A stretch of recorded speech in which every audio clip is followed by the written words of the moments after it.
In this video, I will show you how to fix Steam icons missing on Windows 11. So if your Steam icons are missing or appear as blank shortcuts on Windows 11, here are some solutions. So the first thing that you'll need to do is to go ahead and search for command prompt on the Windows Start menu. So in here, click on Run as Administrator.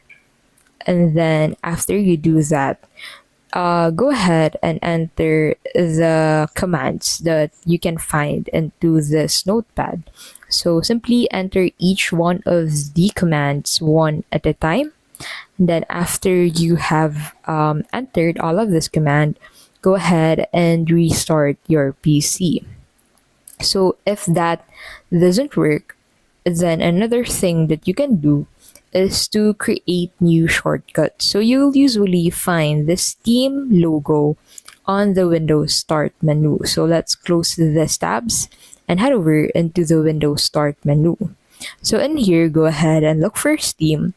And then what you'll need to do is to drag that Steam app into your home screen, and you'll be able to add that as a shortcut on your home screen with the logo intact. And that's basically how you can fix Steam icons missing on Windows 11. If this video was helpful, please don't forget to give this video a like and subscribe to our channel to keep updated with our latest videos. Thank you so much for watching, and we'll see you in the next video.